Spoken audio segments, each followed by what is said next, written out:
Well, there you go. England did manage to beat Japan, only just, and it was an incredible match, some brilliant rugby played from both sides, a lot to talk about, so here is my review of that match. If you do enjoy, do subscribe. We're trying to hit 120 subs before the end of the year, so if you can subscribe, massively appreciated. Let me know your thoughts in the comments down below, any changes you do to personnel ahead of next week's match against Australia. So the game started in a really positive way for England, of course. They got their early try through Danny Care, some great work from Singer down on the wing on his debut, feeding Jamie George, then passed into Danny Care, who's on a brilliant support line, and in he goes for a try. But after that, it was all Japan, and Japan really impressed me, and we'll get more into that in just a minute. But some great build-up play from them, and England continually ill-disciplined and giving silly penalties away. In fact, in that first 15 minutes, they gave away 9 penalties, so they were always going to make it tough for them. And in the end, the referee had enough, and he sent Jamie George to the sin bin for 10 minutes, and rightly so. 9 penalties in 15 minutes is crazy. And after that, Japan began to dominate the game that little bit. Japan, what a try they got from the base of the scrum, a first phase try into Nakamura, who hits that man and gets over the try line under the posts. And a great try from Japan, and a deserved try. It was what they deserved. They played so well in that opening period. And then again, Japan decided to get on the scoreboard. Michael Leach, what a try from him. Some great break in the middle of the park, a lovely offload to Michael Leach, who runs through and sidesteps Dylan Hartley, which is pretty easy, but Elliot Daly, the flanker, sidesteps Elliot Daly and goes over for Japan. Japan are leading, and I'm going to be honest, Japan found it so easy to beat the English defence, found it so easy to get round it, and the ability to be able to break the defensive line, just quick ball offloads they were in. It was very easy, and it was obvious to see what Japan were trying to do and the way they wanted to go about and play rugby. And Japan nearly got a second try through Michael Leach once again, but this time he got the ball out to his man. The man, for some reason, instead of, I think it was Nakamura, instead of running for the try line, decided to pass it back to Leach, when if he'd have gone for it, he'd been one-on-one with George Ford, and I think he'd have won that race, and that could have made the game a whole lot more interesting, where Japan would have in fact been 22 points to 10 up. But half-time changed everything. Owen Farrell came on for England, and he made a massive difference for them.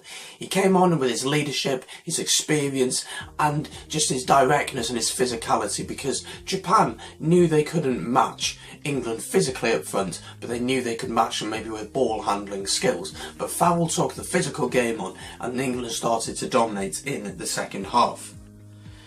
Try for Mark Wilson was brilliantly worked by England, some great build-up play, and he was over for England, and that really started the game really off for England and made them pull away in the match really, and the fitness of Japan just wasn't at the level of England at that point. England got their next try. It was Singer on his debut who got a try. Richard Wigglesworth with a box kick collects it, passes out to Jamie George. Jamie George back out to Wigglesworth on the blind side on the wing, runs through Singer with a brilliant support line, and he's just too powerful for the 2 Japanese defenders. So the game finished 35-15 to England, so a victory for them, but not a convincing victory. And there are 3 points that I think we need to talk about. First of all, let's talk about Japan. Japan are in a really good place looking forward to next year's World Cup. That's point number 1, they're in a really good place. They came to Twickenham, they weren't scared, they were just said, we've got nothing to lose, we're just going to play our style of rugby, which was quick ball. Tanaka at scrum half was fantastic throughout the day. Quick ball and looking to offload and pass the ball about. They were very impressive today, and if they'd managed to get that try at the end of the first half and gone in 22-10, it could have been a very different story to what we're talking about now. The second point is that England rely heavily on Owen Farrell. Owen Farrell is a fantastic player, and when he came on at half-time, the game completely changed, and England were dominant, they had leadership, and they were doing really well, and it was good to see Farrell taking the game by the scruff of the neck and saying, this is how we're going to play and we are going to win. His aggression, his physicality was what England needed at that point, and his leadership, and that's what he gave to England. And thirdly, England's ill discipline. Over the past few weeks, their ill discipline has been pretty poor, to be honest. Lots of penalties given away, which is just ridiculous in a lot of situations. In that first half, 10 penalties given away by England, penalised for 10 things, and a sin bin as well. And this is Japan who are putting pressure on you. It's not a New Zealand, it's not an Australia, which Australia are coming to Twickenham next weekend, and that's going to be a huge match. But England do win, so congratulations to England for winning. Also this weekend, Ireland beat New Zealand, of course. There's a match review out now, link in the description for that one. Wales also beat Tonga 74 points to 24. Match review of that is also out now, so check that in the description.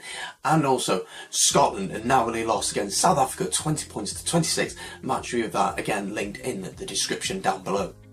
But what changes would you make ahead of next week's match against Australia? Let me know in the comments down below. Like the video and don't forget to subscribe.